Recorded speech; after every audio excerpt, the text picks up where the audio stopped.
பொன்னியின் செல்வன் ஐந்தாம் பாகம் அத்தியாயம் 14 வானதியின் சபதம். திடும் பிரவேசமாக உள்ளே புகுந்த ஆழ்வார்க்கடியானை பார்த்து குந்தவை, திருமலை, நீ எப்படி இங்கே வந்து முளைத்தாய்? எதற்காக வந்தாய் என்று கேட்டாள். அம்மணி, எல்லாம் இந்த ஜோசியருடைய மோசடி வார்த்தையினால்தான். இன்று காலையில் இவரிடம் நான் போகும் காரியம் வெற்றிகரமாக முடியுமா என்று கேட்டேன். முடியும் என்று சொன்னார். ஆனால் இந்த இடத்தை விட்டு சிறிது தூரம் கூட போக முடியவில்லை. காரியம் வெற்றி பெறுவது எப்படி? ஆகையினால்தான் சற்று முன் பழுவேட்டரையர் கூறியதை நான் ஆமோதிக்கிறேன். இவருடைய ஜோதிட சாஸ்திரமே ஏமாற்றமா, அல்லது இவர்தான் வேண்டுமென்று ஏமாற்றினாரா என்று கேட்டு தெரிந்து கொண்டு போக வந்தேன். பழுவேட்டரையரின் குரலை இங்கே கேட்டதும் இவர் பேரிலேயே எனக்கு சந்தேகம் ஊர்ஜிதப்பட்டது. ஆனால் தங்களை இங்கு நான் எதிர்பார்க்கவே இல்லை என்றான். என்னை நீ எதிர்பார்த்திருக்க முடியாதுதான். நீ எதற்காக வந்தாய்? என்ன காரியம் வெற்றி அடையுமா என்று ஜோதிடரை கேட்டாய்? ரகசியம் ஒன்றுமில்லையே என்றாள் இளவரசி. தங்களுக்கு தெரிய முடியாத ரகசியம் என்ன இருக்க முடியும்? சக்கரவர்த்தியின் கட்டளைப்படி நேற்று இரவே முதன்மந்திரி என்னை நாகைப்பட்டினத்துக்கு போகும்படி ஏவினார். இளவரசரை கையோடு அழைத்து வருவதற்காகத்தான். வழியில் செம்பியன் மாதேவியை பார்த்து அவரிடமும் ஓர் ஓலையை கொடுத்து போகும்படி ஏவினார். தாங்கள் எப்போது தஞ்சையிலிருந்து கிளம்பினீர்கள் தேவி? பொழுது விடிந்து சிறிது நேரத்துக்கு பிறகு கிளம்பினோம். ஏன் கேட்கிறாய் திருமலை? கொடும்பாளூர் படைகள் தஞ்சை கோட்டையை சூழ்ந்து கொண்டு விட்டனவா என்று தெரிந்து கொள்வதற்காக கேட்டேன். என்ன என்ன? ஆம் தேவி, தங்களுக்கு தெரியாதா என்ன? நேற்றிரவு சக்கரவர்த்தியை பார்த்துவிட்டு முதன்மந்திரி அவருடைய மாளிகைக்கு திரும்பி வந்தபோது 2 செய்திகள் காத்திருந்தன. ஒன்றுதான், நாகைப்பட்டினத்திலிருந்து இளவரசர் புறப்பட்டு வருகிறார், பெரும் ஜனக்கூட்டம் புடைசூழ வந்து கொண்டிருக்கிறார் என்பது. அதை நானும் இன்று காலை அறிந்தேன். என் தம்பியை இங்கே தடுத்து நிறுத்திக் கொள்வதற்காகவே புறப்பட்டு வந்தேன். இன்னொரு செய்தி என்ன? ஆழ்வார்க்கடியான் வானதியை சுட்டிக்காட்டி, அம்மா, இந்த கொடும்பாளூர் இளவரசியை எதற்காக அழைத்து வந்தீர்கள் என்று கேட்டான். அவள் எப்போதும் வருவது போல் இப்போதும் வந்தாள், அழைத்து வந்தேன். எதற்காக கேட்டாய்? 2வது செய்தியை இந்த இளவரசி இருக்கும்போது சொல்ல தயக்கமாய் இருக்கிறது. சொல் திருமலை, இவள் எனக்கு எவ்வளவு அந்தரங்கமானவள் என்பது உனக்கு தெரியாதா? எனக்கு தெரியக்கூடியது எதுவும் இவளுக்கும் தெரியலாம். ஆனாலும் இந்த இளவரசிக்கு சம்பந்தப்பட்ட காரியம் அது. தென் திசை சேனாதிபதி பூதி விக்ரமகேசரி ஒரு மாபெரும் சைன்யத்தை திரட்டிக்கொண்டு தஞ்சை கோட்டையை நெருங்கி வந்து கொண்டிருக்கிறார் என்று நேற்று இரவு முதன்மந்திரிக்கு செய்தி வந்தது. சேனாதிபதியிடமிருந்து ஓர் ஓலையும் முதன்மந்திரிக்கு வந்தது. சக்கரவர்த்தியை தஞ்சை கோட்டையிலும் சின்ன இளவரசரை ஏதோ ஓர் இரகசிய இடத்திலும் பழுவேட்டரையர்கள் சிறைப்படுத்தி வைத்திருப்பதாக அதில் குற்றம் சாட்டியிருந்தது.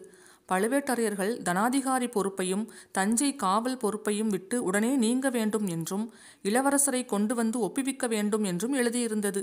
இல்லாவிட்டால் இன்று மாலைக்குள் தஞ்சை கோட்டையை சுற்றி முற்றுகை ஆரம்பமாகிவிடும் என்று எழுதியிருந்தது. அம்மணி, தஞ்சைக்கு தெற்கு திசையிலும் மேற்கு திசையிலும் ஏற்கனவே கொடும்பாளூர் படைகள் நெருங்கி வந்துவிட்டனவே, தங்களுக்கு தெரியாதா? தெரியாது. முதன்மந்திரி இதை பற்றி ஒரு வார்த்தையும் என்னிடம் சொல்லவில்லையே. சொல்லியிருந்தால் நீங்கள் ஒருவேளை தஞ்சை கோட்டையை விட்டு புறப்பட்டிருக்க மாட்டீர்கள். முக்கியமாக கொடும்பாளூர் இளவரசியை உடனே வெளியேற்றிவிட முதன்மந்திரி விரும்பியிருக்கலாம். அது ஏன்? இவள் அங்கு இருந்தால் என்ன நேர்ந்துவிடும்? இந்த இளவரசியை சின்ன பழுவேட்டரையர் ஒருவேளை பதிலுக்கு சிறைப்படுத்தினாலும் படுத்தி விடுவார் அல்லவா? அவ்வளவு துணிச்சல் அவருக்கு வந்துவிடுமா? மெய்யாகவே இதை நீ சொல்லுகிறாயா? ஆம் தேவி. மேலும் தென் திசை சேனாதிபதி சொல்லி அனுப்பிய செய்தியை கேட்டால் தாங்களே அவ்வாறுதான் சொல்வீர்கள். என்ன? மேலும் என்ன? இளவரசர் அருள்மொழிவர்மருக்கும் கொடும்பாளூர் இளவரசி வானதி தேவிக்கும் உடனே திருமணம் நடத்தியாக வேண்டும். ஆதித்த கரிகாலர் தமக்கு ராஜ்யம் வேண்டாம் என்று சொல்வதால் அருள்மொழி சோழரையே அடுத்த பட்டத்துக்கு உரியவராக யுவராஜ பட்டாபிஷேகம் செய்ய வேண்டும் என்று கேட்டிருக்கிறார். இதற்கெல்லாம் சம்மதிக்காவிட்டால் தஞ்சை கோட்டையை 3 நாளைக்குள் தரைமட்டமாக்கி விடுவேன் என்று சொல்லி அனுப்பியிருக்கிறார். சோழ நாட்டு மக்கள் தம்மை ஆதரிப்பதாகவும் தெரிவித்திருக்கிறார். இதையெல்லாம் கேட்டுக்கொண்டிருந்த வானதி, அக்கா, என் பெரியப்பாவுக்கு திடீரென்று பைத்தியம் பிடித்து விட்டதா என்ன என்று ஆத்திரத்துடன் கேட்டாள். ஏன் வானதி அப்படி சொல்கிறாய்? வெகு காலமாக பலர் மனதில் இருந்த விஷயத்தையே உன் பெரியப்பா இப்போது பகிரங்கமாக அறிவித்திருக்கிறார். பழுவேட்டரையர்கள் மதுராந்தகனுக்கு பட்டம் கட்ட வேண்டும் என்ற முயற்சி தொடங்கி இருப்பதினால் கொடும்பாளூர் மன்னரும் திருக்கோவலூர் மலையமானும் இவ்விதம் வெளிப்படையாகவே சொல்ல ஆரம்பித்திருக்கிறார்கள்.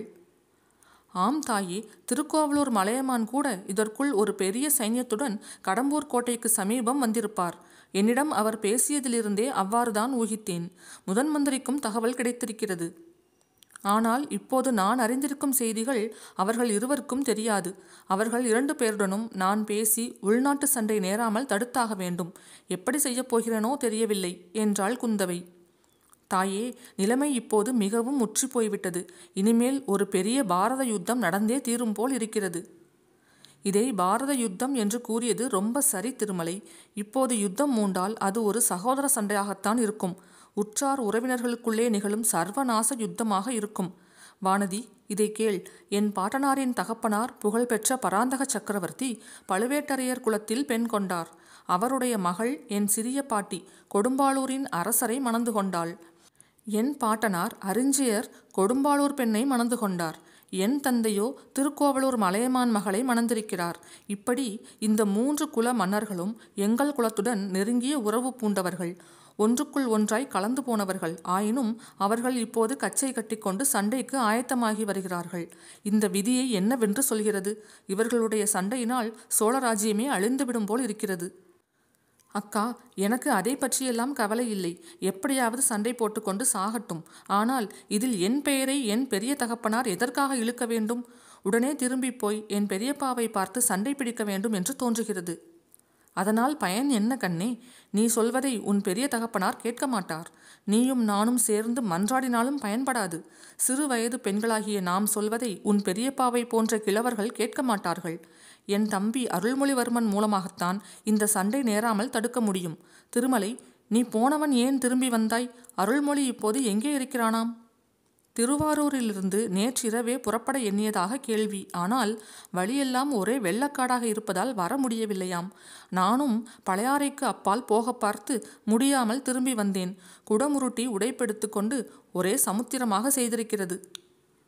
எப்படியும் வெள்ளம் வடியும். அதற்கு பிறகு அருள்மொழி இந்த வழியாக வந்துதானே ஆக வேண்டும். அதுவரை காத்திருக்க வேண்டியதுதான். அதற்குள் தஞ்சையில் ஏதேனும் விபரீதம் நேர்ந்துவிடப் போகிறதென்று கவலையாய் இருக்கிறது. திருமலை, நீ உடனே தஞ்சாவூர் திரும்பி போய் கொடும்பாளூர் மன்னரை கண்டு நான் சொல்லும் செய்தியை சொல்ல முடியுமா? அருள்மொழி வரும் வரையில் தஞ்சை கோட்டையை முற்றுகையிட வேண்டாம் என்று தெரிவிப்பாயா? அக்கா, நானும் இவருடன் தஞ்சைக்கு போகட்டுமா? நீ இந்த மனிதருடன் போய் என்ன செய்வாய் என் கண்ணே? போய் என் பெரிய தகப்பனாருடன் சண்டை பிடிப்பேன். என்னவென்று சண்டை பிடிப்பாய்? உன் பேச்சை அவர் கேட்டு சண்டையை நிறுத்தி விடுவாரா? சண்டையை நிறுத்தினால் நிறுத்தட்டும், நிறுத்தாவிட்டால் எப்படியாவது நாசமாக போகட்டும். என் பெயரை இதில் இழுக்க வேண்டாம் என்று வற்புறுத்துவேன். உன் பெயரை இழுக்கிறார்களா? அது எதற்காக? சற்று முன் இந்த வீர வைஷ்ணவர் சொன்னதை நீங்கள் கேட்கவில்லையா அக்கா? என்று கூறி வானதி வெட்கத்தினால் தலை குனிந்தாள். உன்னை பற்றி யார் என்ன சொன்னார்கள்? திருமலை, நீ இந்த பெண்ணை பற்றி என்ன சொன்னாய்? இவரை பொன்னியின் செல்வருக்கு மனம் செய்விக்க வேண்டும் என்று சேனாதிபதி வற்புறுத்துவதை பற்றி சொன்னேன் அல்லவா? அதை குறிப்பிடுகிறார் போல் இருக்கிறது. வானதி, அதில் என்ன உனக்கு ஆட்சேபம்? பொன்னியின் செல்வனை மணந்து கொள்வதற்கு உனக்கு பிரியமில்லையா? பிரியம் இருக்கிறதோ இல்லையோ, அதை பற்றி இப்போது என்ன பேச்சு? கல்யாணத்தையும் பட்டங்கட்டுவதையும் என் பேரில் தந்தை சேர்த்து பிரஸ்தாபிப்பதைத்தான் நான் ஆட்சேபிக்கிறேன். என்னை சோழ சிம்மாசனத்தில் ஏற்றுவிப்பதற்காகவே என் பெரிய தந்தை இந்த சண்டையை ஆரம்பிக்கிறார் என்றல்லவா ஏற்படுகிறது. இச்சமயத்தில் ஒரு பெண்ணின் குரல், கொடும்பாளூர் இளவரசிக்கு சிம்மாசனம் ஏறுவது என்றாலே ரொம்பவும் வெறுப்பு போல் இருக்கிறது என்று கூறியதை கேட்டு எல்லோரும் அக்குரல் வந்த இடத்தை பார்த்தார்கள். அங்கே ஓடக்கார பெண் பூங்குழலில் நின்று கொண்டிருந்தாள். குந்தவை அவளை வியப்புடன் பார்த்து, பெண்ணே, நீ எப்படி இங்கே வந்தாய்?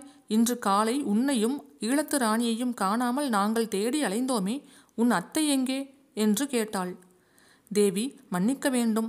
என் அத்தை என்னை பலவந்தமாக பழுவூர் அரண்மனையின் சுரங்க வழியாக பிடித்து இழுத்து கொண்டு வந்து கோட்டைக்கு வெளியே அனுப்பிவிட்டாள். நான் தஞ்சை அரண்மனையில் ஒரு நாள் இருப்பது கூட என் அத்தைக்கு பிடிக்கவில்லை. எனக்கும் அரண்மனை வாழ்வு பிடிக்கவில்லைதான். கொடும்பாளூர் இளவரசிக்கு சிம்மாசனமே வெறுத்து போயிருக்கும் போது என்னை போன்றவர்களுக்கு அரண்மனையில் வசிக்க எப்படி பிடிக்கும் என்றாள் பூங்குழலி.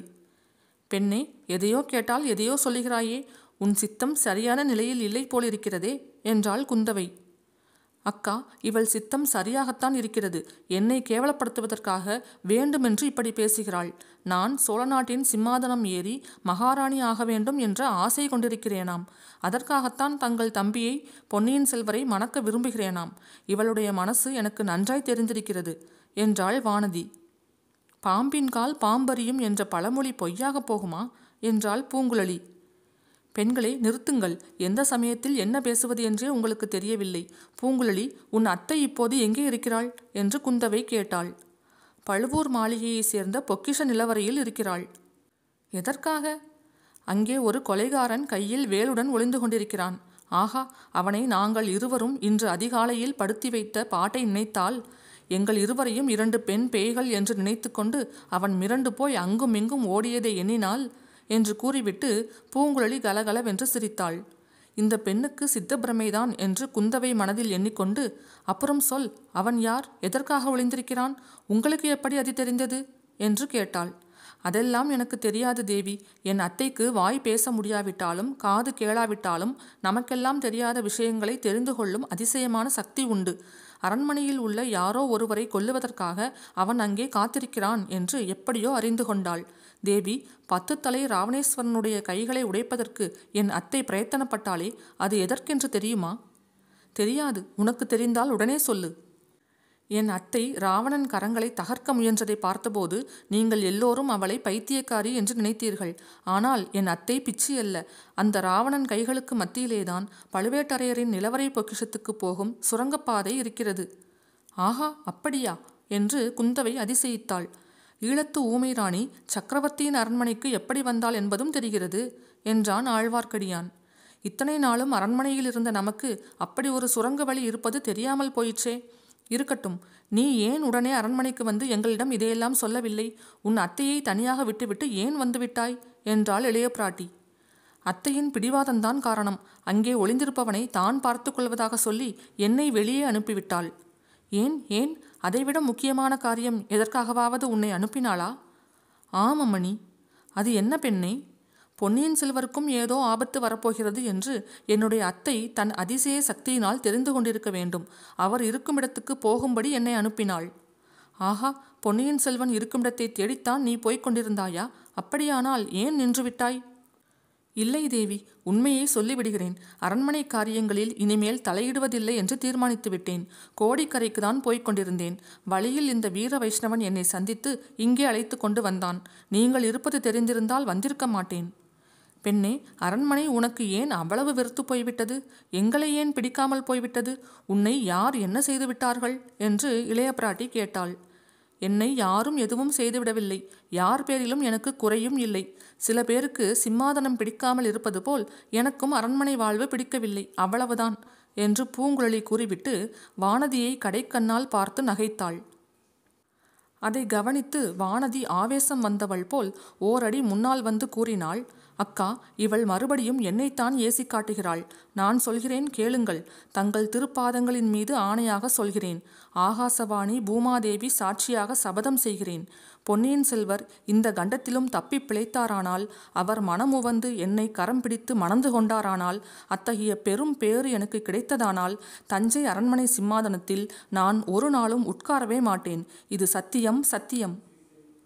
அத்தியாயம் 14 முடிவுற்றது.